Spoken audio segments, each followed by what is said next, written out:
चंद्रयान 3 ने इसरो को भेजी चंद्रयान 2 की फोटो। क्यों फेल हुआ था चंद्रयान 2? वापस से जिंदा होगा चंद्रयान 2? चंद्रयान 3 की ताकत को देखकर पूरी दुनिया हुई हैरान।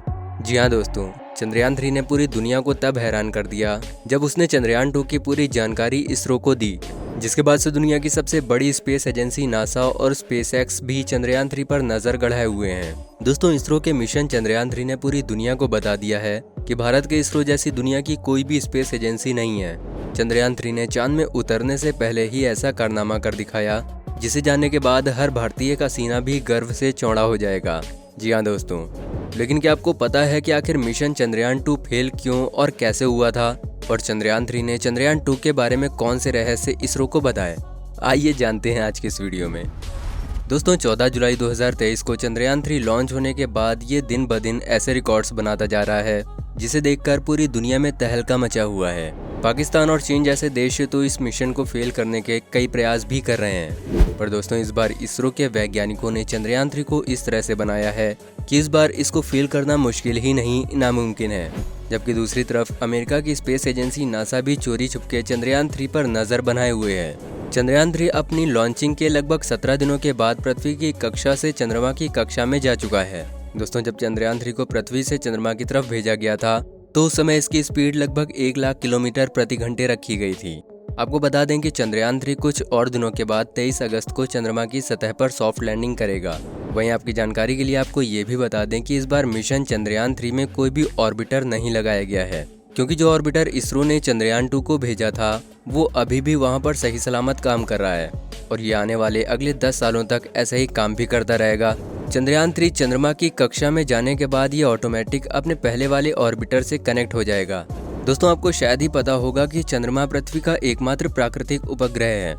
ये पृथ्वी के आकार का लगभग 1/4 और द्रव्यमान का लगभग 1/6 है और चंद्रमा पृथ्वी की परिक्रमा लगभग 28 दिनों में पूरी करता है और अपने अक्ष पर एक बार घूमने में भी ये इतना ही समय लेता है।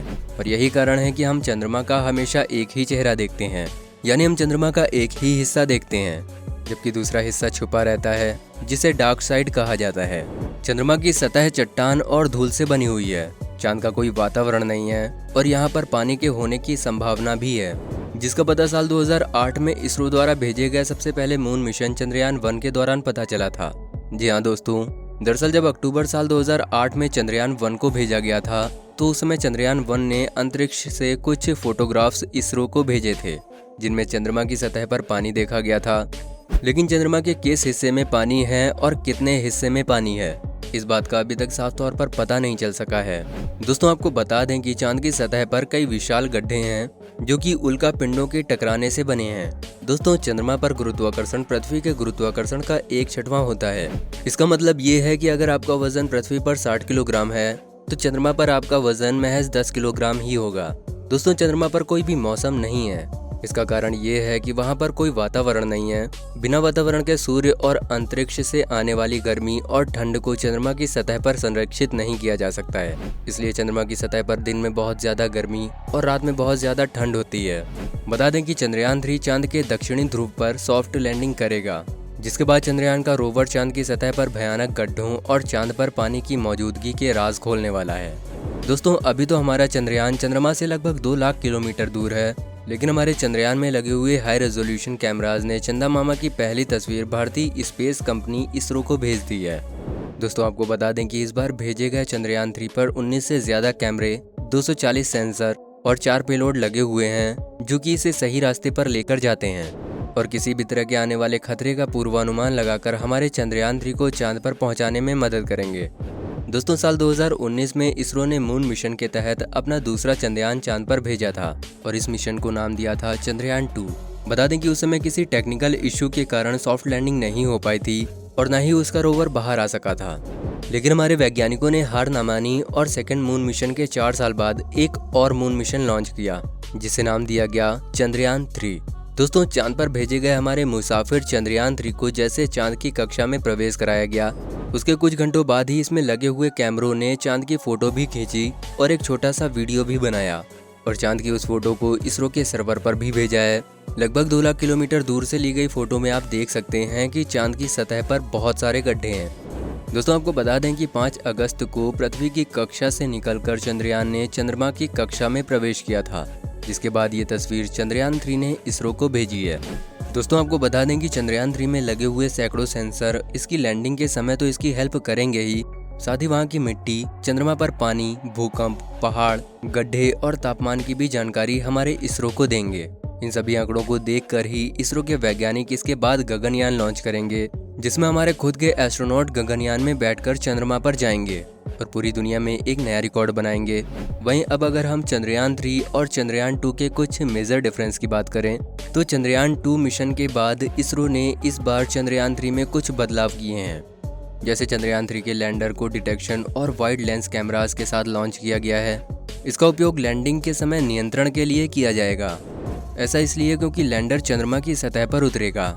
सफलतापूर्वक लैंडिंग करने के बाद वहां की हाई रेजोल्यूशन इमेज और वीडियो बनाने के लिए भी इन्हीं कैमरास का इस्तेमाल किया जाएगा। दोस्तों चंद्रयान 3 में 2 कैमरे लगाए गए हैं, जबकि चंद्रयान 2 में महज 1 कैमरा ही लगाया गया था। चंद्रयान 2 के ऑर्बिटर को उपकरणों की प्रभावशाली सूची के साथ लॉन्च किया गया था, जो कि अभी भी चंद्रमा की कक्षा में काम कर रहा है। पिछली बार चंद्रयान 2 की लैंडिंग साइट का क्षेत्रफल 500 मीटर बाई 500 मीटर रखा गया था, जिसमें इसरो विक्रम लैंडर को इसके मध्य में उतारना चाहता था, जिसकी वजह से कुछ सीमाएं भी थी। मगर इस बार लैंडिंग का क्षेत्रफल 4 किलोमीटर बाई 2.5 किलोमीटर रखा गया है, यानी इतने बड़े इलाके में चंद्रयान 3 का विक्रम लैंडर उतर सकता है। आपको बता दें कि इस बार इसमें ऑटोमेटिक सेंसर भी लगाए गए हैं, जिससे इस बार इसकी सॉफ्ट लैंडिंग होना तय है। इसरो के अनुमानित समय के अनुसार चंद्रयान 3 की लैंडिंग 23 अगस्त को होगी और इस बार भारत दोबारा चांद की सतह पर लैंडिंग करने का प्रयास कर रहा है, और वो भी ऐसी जगह पर जहां पर अब तक किसी भी देश ने लैंडिंग करने की कोशिश तक नहीं की है और न ही हिम्मत। वैसे तो दुनिया में कुल 11 देश हैं जिन्होंने अपने मून मिशन भेजे हैं, लेकिन चांद के साउथ पोल पर दुनिया का कोई भी देश अभी तक कामयाब नहीं हो सका है। और अगर भारत का ये मिशन सफल होता है तो दक्षिणी ध्रुव के पास लैंडर उतारने वाला भारत दुनिया का पहला देश बन जाएगा और इसरो दुनिया की पहली स्पेस एजेंसी बन जाएगी। आपको बता दें कि आज के समय इसरो दुनिया की सबसे तेजी से आगे बढ़ती हुई स्पेस एजेंसी है। अगर हम इसी तरह से आगे बढ़ते रहे तो वो समय दूर नहीं जब पूरी दुनिया में अमेरिका की स्पेस एजेंसी नासा से पहले हमारे देश की स्पेस एजेंसी इसरो का नाम लिया जाएगा।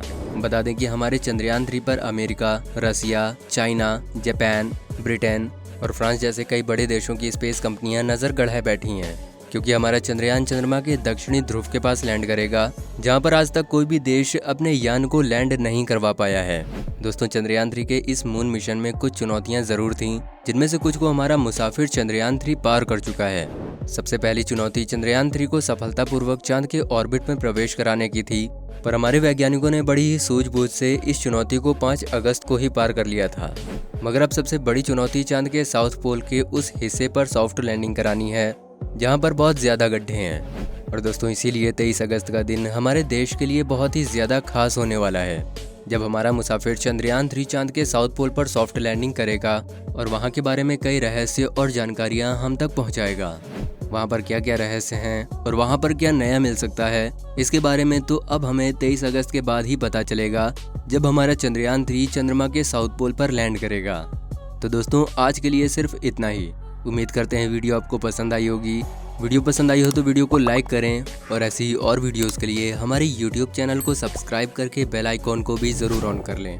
तो मिलते हैं आपसे बहुत जल्दी एक नए वीडियो के साथ में। तब तक के लिए जय हिंद, जय भारत।